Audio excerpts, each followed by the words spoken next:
اعوذ باللہ من الشیطان الرجیم بسم اللہ الرحمن الرحیم وَلَقَدْ أَرْسَلْنَا إِلَىٰ أُمَمٍ مِّن قَبْلِكَ فَأَخَذْنَاهُم بِالْبَأْسَاءِ وَالضَّرَّاءِ لَعَلَّهُمْ يَتَضَرَّعُونَ۔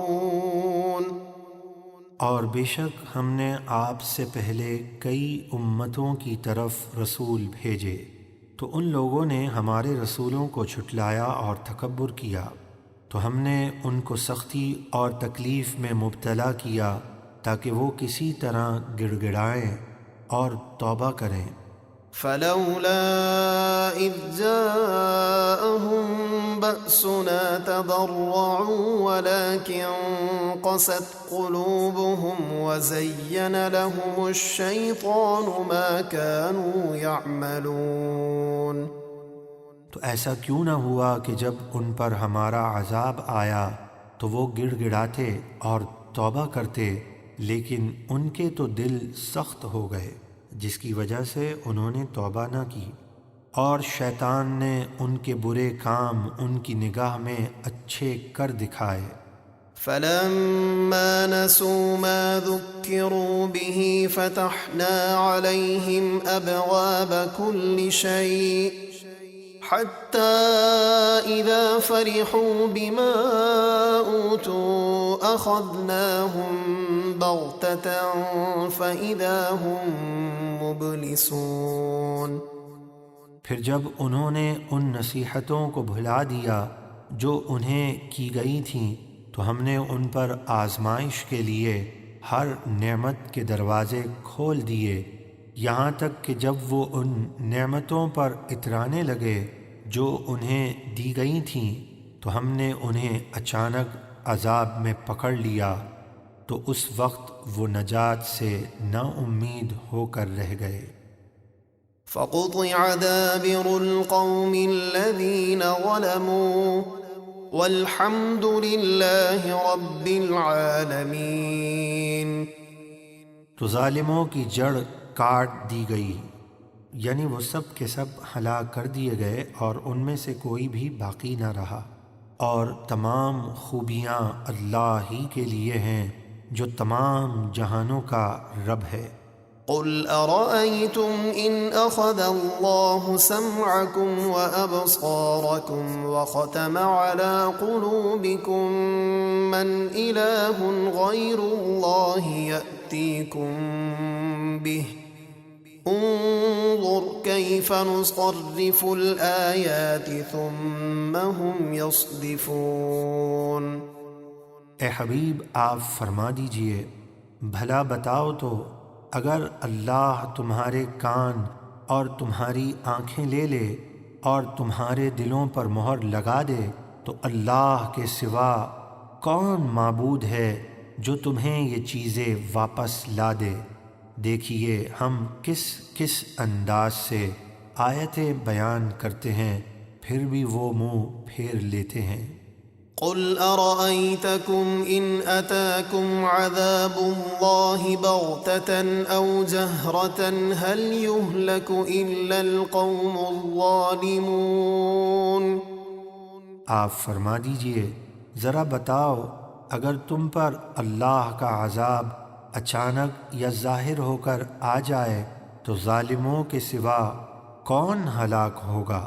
وما نرسل المرسلين إلا مبشرين ومنذرين فمن آمن وأصلح فلا خوف عليهم ولا هم يحزنون۔ اور ہم رسولوں کو خوشخبری دینے اور ڈر سنانے کے لیے ہی بھیجتے ہیں، تو جو ایمان لائے اور نیک ہو جائے تو ان پر نہ کوئی خوف ہوگا اور نہ وہ غمگین ہوں گے۔ والذین کذبوا بآیاتنا یمسهم العذاب بما كانوا یفسقون۔ اور جنہوں نے ہماری آیتوں کو جھٹلایا انہیں ان کی نافرمانی کی وجہ سے عذاب پہنچے گا۔ قل لا أقول لكم عندي خزائن الله ولا أعلم الغيب ولا أقول لكم إني ملك إن أتبع إلا ما يوحى إلي قل هل يستوي الأعمى والبصير افلا تتفکرون۔ اے حبیب کافروں سے فرما دیجئے میں تم سے یہ نہیں کہتا کہ میرے پاس اللہ کے خزانے ہیں، اور نہ میں یہ کہتا ہوں کہ میں خود غیب جان لیتا ہوں، اور نہ میں یہ کہتا ہوں کہ میں فرشتہ ہوں۔ کفار سید عالم صلی اللہ علیہ وسلم سے طرح طرح کے سوال کیا کرتے تھے۔ کبھی کہتے کہ اگر آپ اللہ کے رسول ہیں تو ہمیں بہت سا مال و دولت دے دیجئے تاکہ ہم کبھی محتاج نہ ہوں، ہمارے لیے پہاڑوں کو سونا بنا دیجئے۔ کبھی کہتے ہمیں گزشتہ اور آئندہ کی خبریں سنائیے اور ہمارے مستقبل کے بارے میں بتائیے تاکہ ہم نفع حاصل کر لیں اور نقصان سے بچنے کا پہلے سے انتظام کر لیں۔ کبھی کہتے ہمیں قیامت کا وقت بتائیے کہ قیامت کب آئے گی۔ کبھی کہتے کہ آپ کیسے رسول ہیں جو کھاتے پیتے بھی ہیں اور نکاح بھی کرتے ہیں۔ ان کی ان تمام باتوں کا اس آیت میں جواب دیا گیا کہ اے حبیب آپ فرما دیجئے کہ میرا دعویٰ یہ تو نہیں ہے کہ میرے پاس اللہ کے خزانے ہیں کہ تم مجھ سے مال و دولت کا سوال کرو اور اگر میں نہ دوں تو تم منکر ہو جاؤ، اور نہ میرا یہ دعویٰ ہے کہ میں خود سے غیب کو جان لیتا ہوں کہ اگر میں تمہیں مستقبل کی خبریں نہ بتاؤں تو تم میری نبوت کو نہ مانو، اور نہ میں نے فرشتہ ہونے کا دعویٰ کیا ہے کہ تم میرے کھانے پینے اور نکاح کرنے پر اعتراض کرو۔ تو جن چیزوں کا میں نے دعویٰ ہی نہیں کیا تو ان کا سوال کرنا بے وقوفی اور جہالت ہے۔ میرا دعویٰ تو نبوت اور رسالت کا ہے جس پر زبردست دلیلیں قائم ہو چکی ہیں۔ میں تو صرف اس وحی کی پیروی کرتا ہوں جو میری طرف کی جاتی ہے۔ آپ فرما دیجئے کیا اندھا اور آنکھوں والا یعنی مومن اور کافر، عالم اور جاہل برابر ہو سکتے ہیں؟ ہرگز نہیں، تو کیا تم غور نہیں کرتے؟